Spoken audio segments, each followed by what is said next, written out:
Hi, everyone. Thank you so much for being here. I'm very excited to be able to connect with you guys today. I know that our time as moms is very valuable. And so I want to just make sure that you guys get as much value out of this. And I want to start off with a quick prayer. Thank you, Heavenly Father, for this amazing day and all the blessings that you have given us. Thank you for a new day of life, water, even little things that can sometimes be taken for granted. We know that we are incredibly blessed, even just with the fact of being able to be here on the other side and using this technology. Help us put the words in my mouth so that everything I say may be words of light and love and life, so that your daughters may also be blessed, not just in these moments, but throughout their day. Lord, bind us to your love, and in your tender loving kindness, Lord, wrap us in your wings of protection and loosen anything in our lives to solve anything that is not allowing us to grow in you, that is not allowing us to become the fulfilled, purpose-filled women that we were meant to be.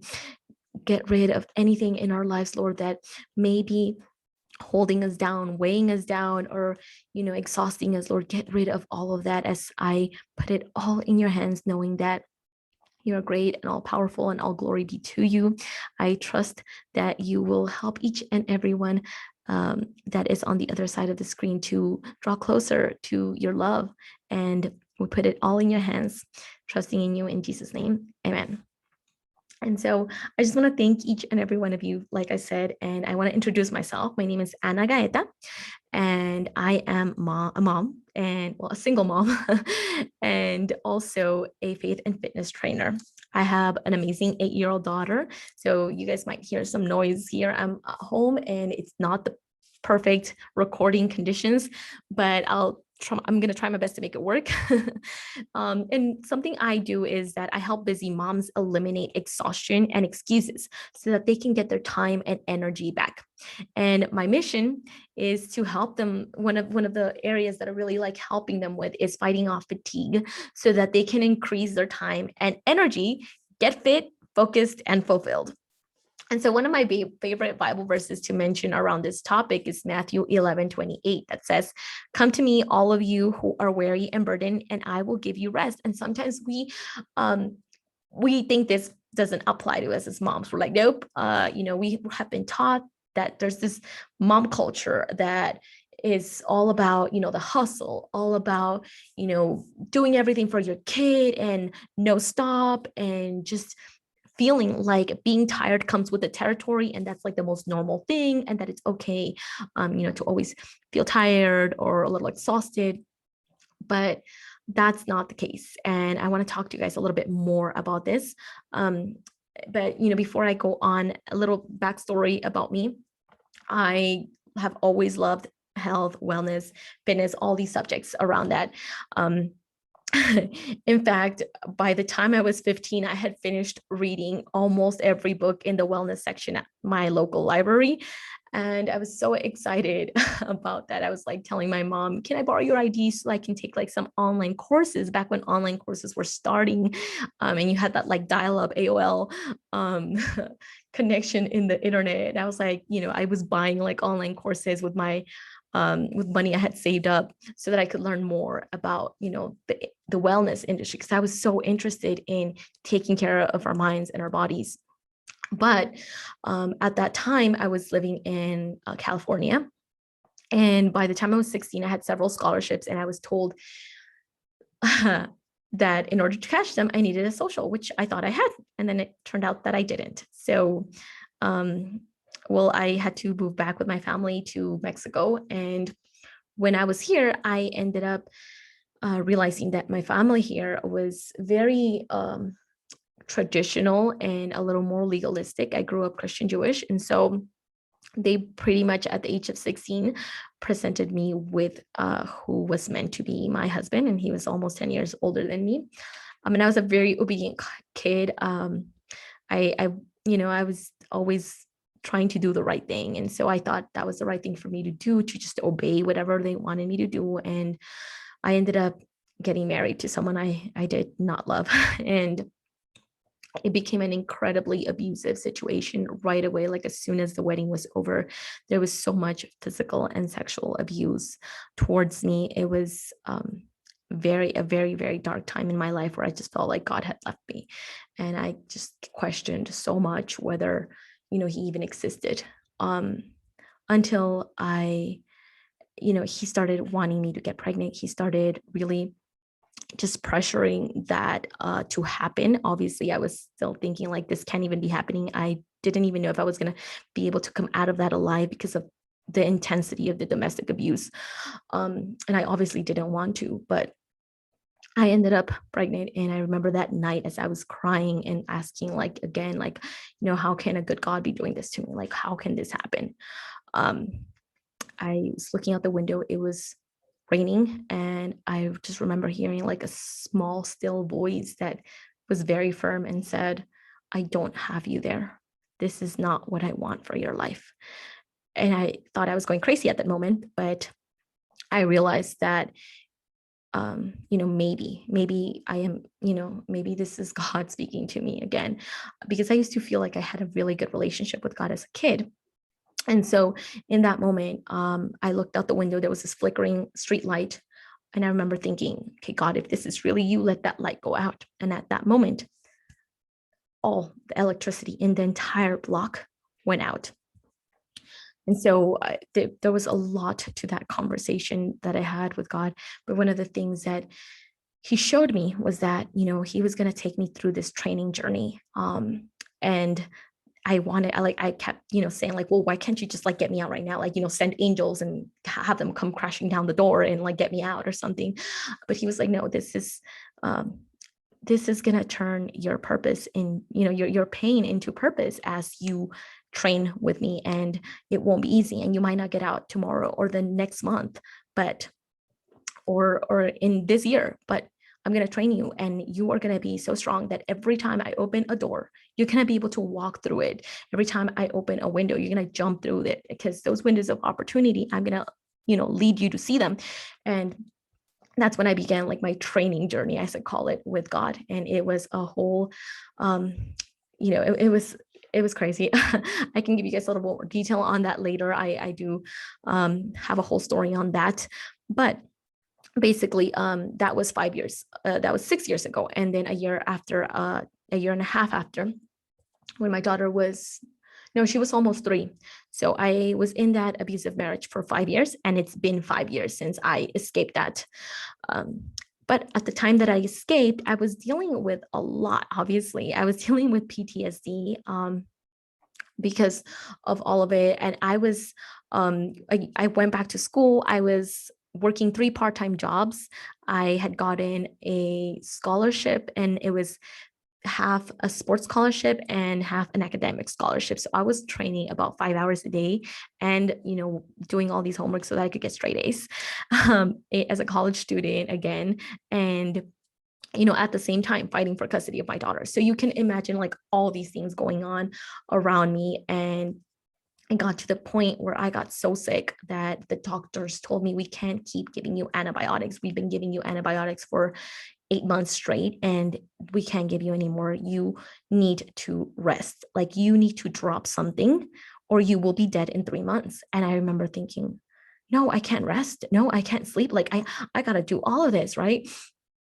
And I had a friend finally, he called me and convinced me and said like, hey, you need to like drop it. Like your daughter needs you, and all these things, you're not going to even be able to, just like, talk some sense into me, because it was not. So I finally ended up quitting school and getting a full-time job instead of 3 part-time jobs, and fighting for custody of my daughter in a different way. But more than that, I was able to start working a lot on myself and on learning to really forgive myself, love myself, and also forgive, all those around me, my family, my daughter's dad, and really, really work on it to the point where I was able to wish him the absolute best, and get my daughter back. And that is what ended up happening. And but at the time, I was still struggling with chronic fatigue. because of everything that I had gone through. And I was resting better, but I wasn't, actually feeling rested. But you know what? This is what we do as moms. And we tend to, just ignore our needs as much as possible until they kind of explode on us, right? And I know that maybe your journey has a different set of struggles, but I'm sure you've had a point in your life where you're like, I just need a break, where you're like, I just need if I could just rest, if I could just, you know, get a break from life. And I think we've all been at that point, whether it is, all different circumstances, different factors. I think as moms, we've all been there. And I think one of the things that, keeps us there is the fact that we think that it's normal. We think being tired is something that comes with the territory. And it's not, it shouldn't be. But we've been taught this, and this is what the culture around us is, which is why one of my missions is, to cancel this tired mom culture. Culture. I talk Spanish with my daughter, so it's kind of like sometimes I'm, my tongue gets stuck in between both languages. Anyway, yeah, so that is why I'm really, really passionate about helping moms fight off fatigue so that they can finally go from tired to empowered. And so I know that you have all had like a list of like 10 valid reasons maybe why you can't, sit down and rest, or why you can't go to bed, at a decent time. And all these things happen. And we have seasons of life where it gets really, just tough and complicated. But when we do that, we are not loving ourselves. And we think that we're doing this because we're loving our children. We think that this is the way it's meant to be because our children need us, all these things. But when we do that, we can't really truly love them the way we are meant to, because like one of the core principles is love your neighbor as you love yourself. It doesn't say more. It doesn't say, and your neighbor is everyone and anyone around you, especially your kids, which are around you all the time. And so you can't necessarily like love them if, what are you, how are you loving you? It says, you're going to love them the way you are. And we think, no, I love them way more. And that's normal. And that's okay. I'm sorry to break it to you, but your cup overflows from what it has inside. And if you're running on empty, you might be doing an amazing job still. And I'm not saying it's not, but you're probably still giving them fumes if this is it.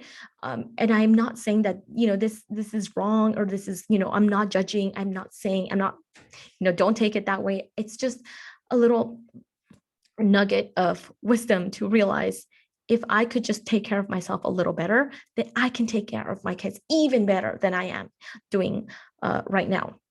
And so that's why fatigue is not toxic just towards you. It's toxic to everyone around you. And it ends up costing you a lot more than you realize. We have all, been so frustrated, so upset, so exhausted that we snap at someone, that we scream at our kids. And, at the end of the day, it takes even more energy away and more time to clean up how much we maybe, hurt relationships around us due to all of this fatigue, that we're not even acknowledging that is causing so much to come out of us that isn't necessarily the healthiest thing. And so we end up being in this like energy sucking cycle that can be very hard to get out of. And that's why today I'm going to talk to you about 3 steps that I teach moms towards, fighting off this fatigue and getting a little more energized every day. And it doesn't take you hours. It just takes you a couple of minutes out of your day to generate this awareness and consciousness, to truly start empowering yourself and your life. So I'm going to go right into it with step number 1, which is learning to even detect that what you're experiencing is fatigue. And I know that we have done this with our kids, maybe when they were toddlers. We see them throwing this huge tantrum and we're like, oh, he's tired. Or we see them being fussy and whiny. And at that point, we can detect that they are tired and that they need a nap. But we are not as good as detecting when we need that. And maybe it isn't even a nap. Maybe it's just emotional, or mental. And I'm going to go into that a little bit further, but basically it's just that, like detecting that you are experiencing fatigue. And there's subtle signs and there's screaming signs. And the subtle signs will feel like something in your body. Maybe it's like, you know, you need to stretch a little, or you just kind of yawn, or you start having like this sense of fogginess or a headache. And those are like physical signs, are usually more subtle, like you're getting in towards like the exhaustion stage.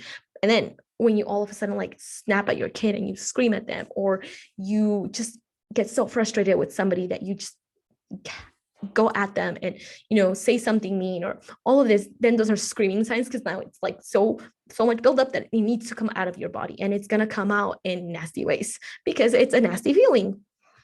And, you know, once that happens, you need to make a conscious choice to address it, because we don't do this many times. What we tend to do is we scream at our kid and we're just like, okay, I'm sorry, I shouldn't have done that. And we feel bad about it. And then that adds more guilt, and we just go about our day, or we, you know, talk to them about it and just say sorry or something, but then keep going.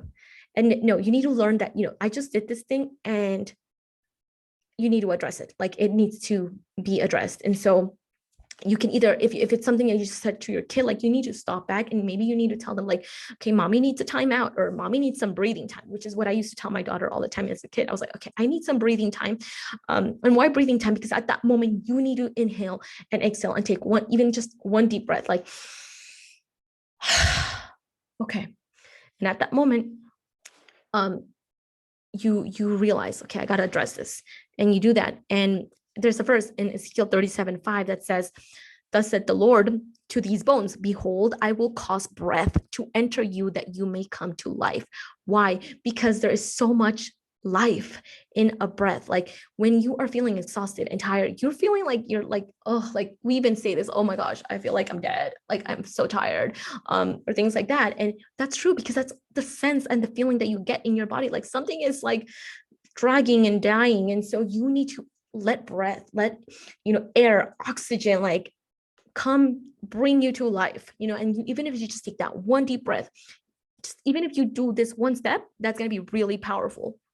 But I'm going to go on to step 2 and step 3, and I'm just going to briefly address this. I talk a lot deeper about this in some of my programs, and I go into them, but I just want to make sure you get a clear idea of this. The second step is that you have to identify the type of fatigue. And like I said, if all you can do is the first step, then that's, you know, that's going to get you very far, you know, just even being aware of it and taking a deep breath.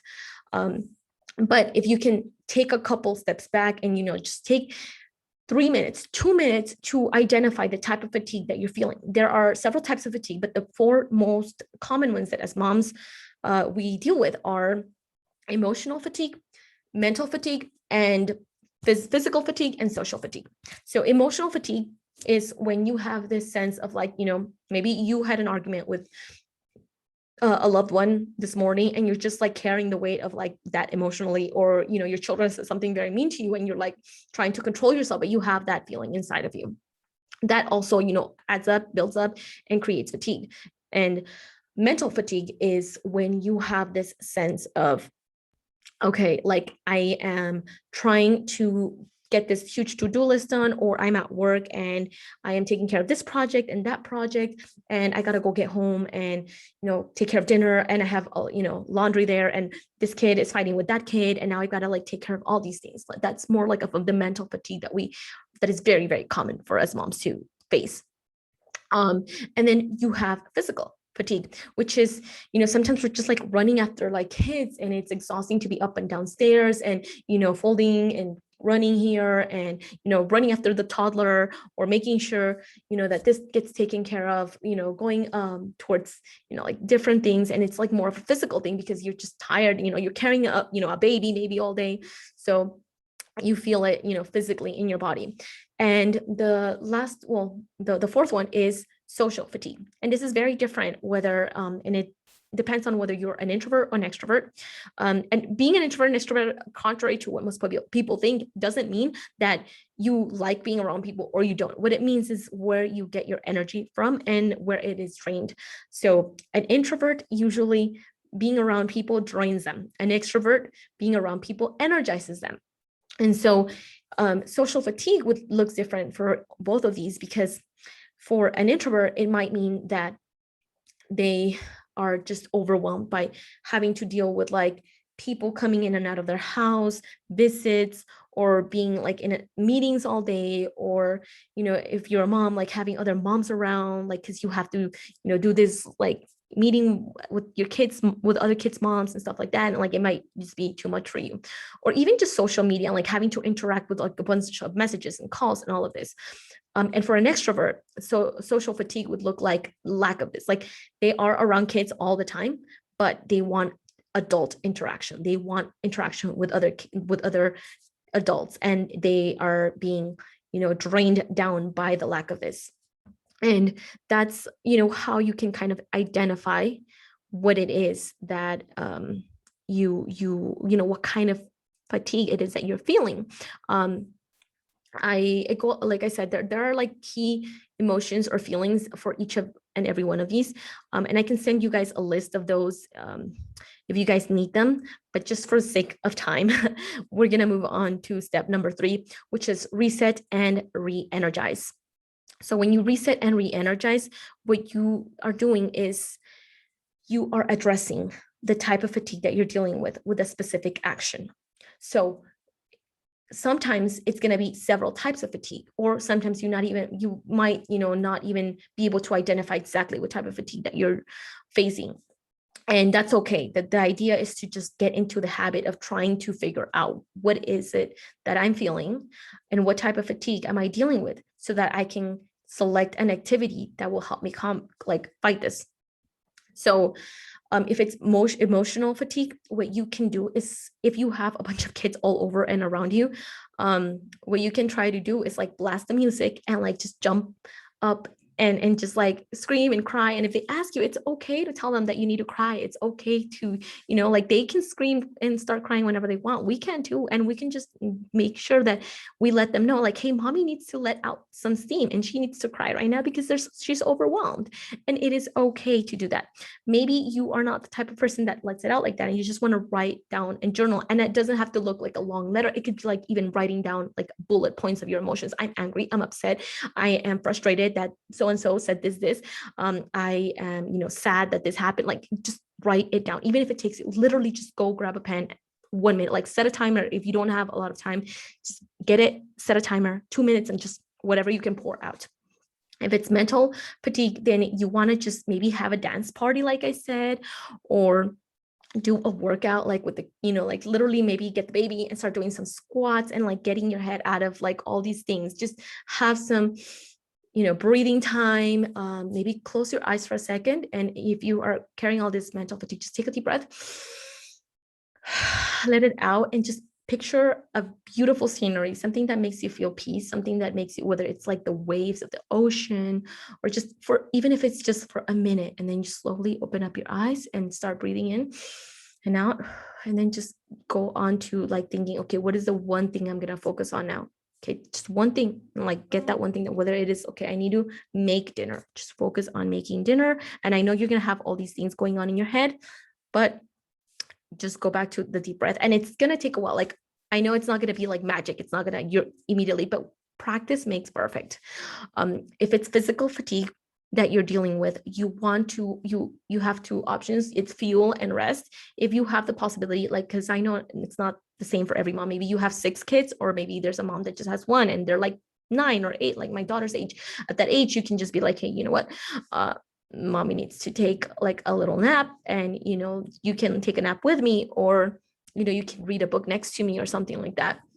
If there are like a bunch of kids, then maybe your best bet is going to be to just get some fuel, get a really healthy energy snack, like almonds and raisins is one of my favorite go-tos, and find a way, like schedule a moment that you're going to be able to take a 15 to 20 minute nap.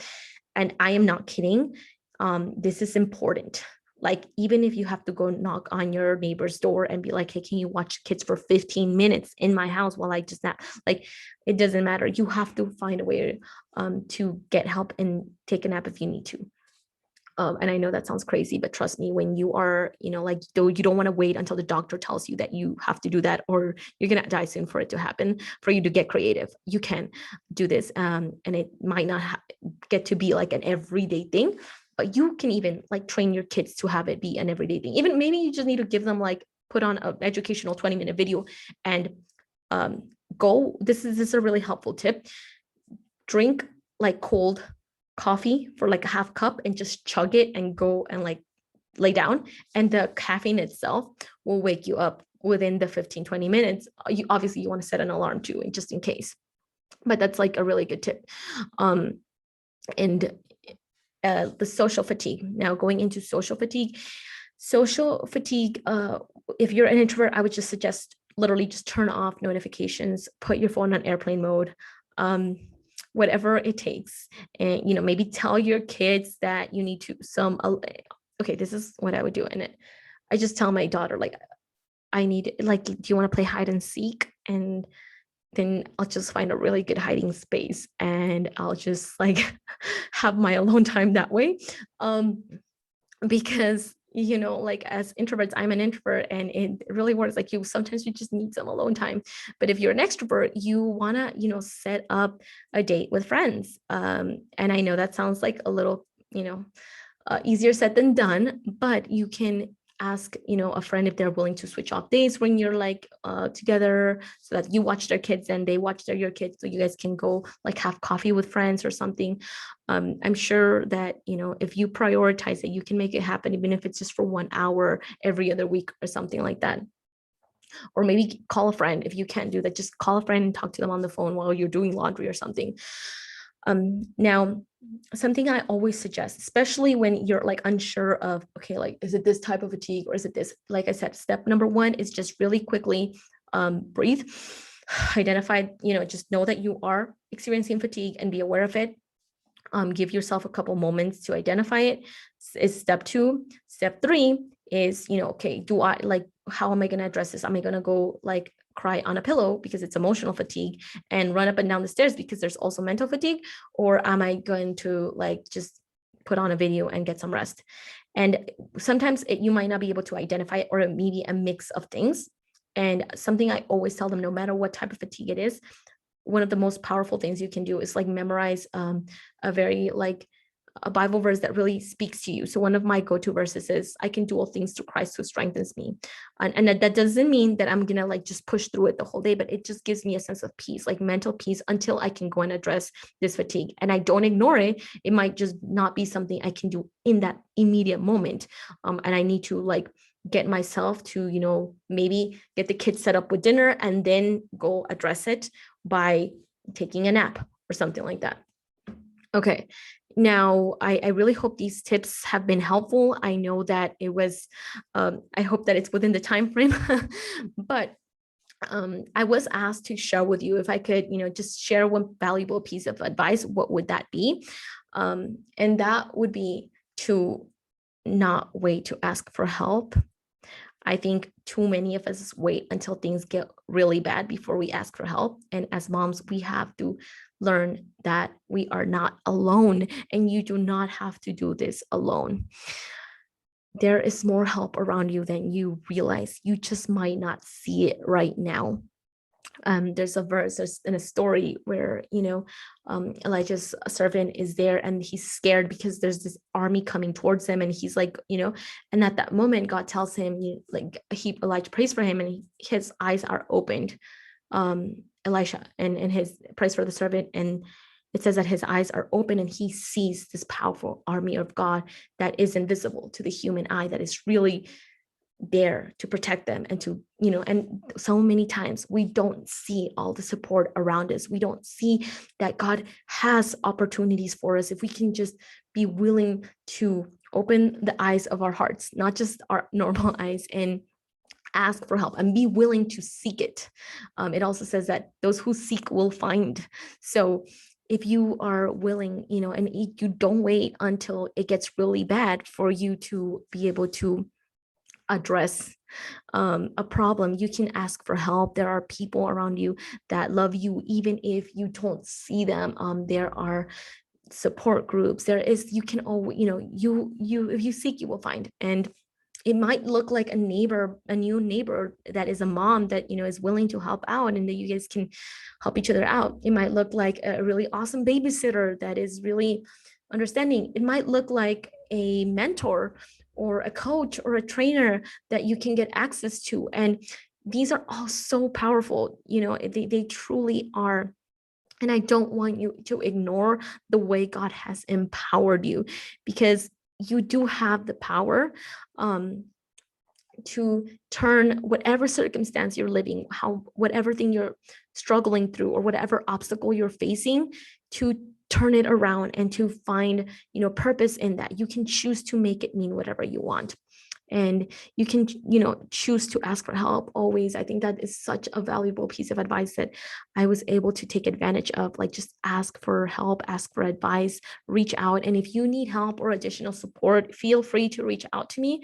You can contact me through my Instagram at ana.gaeta.training. And I'm hoping I can link that here somewhere, or email me at Ana, ANA1A, ANA is with one N, at anagaeta.com, which is ANAGAETA.com.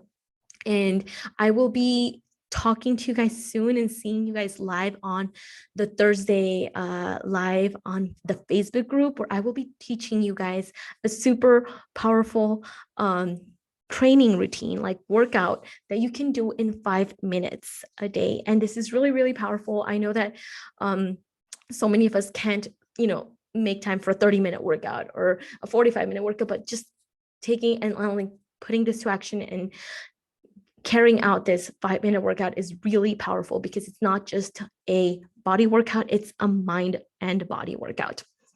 And well, I'm so blessed to be here. I am very happy.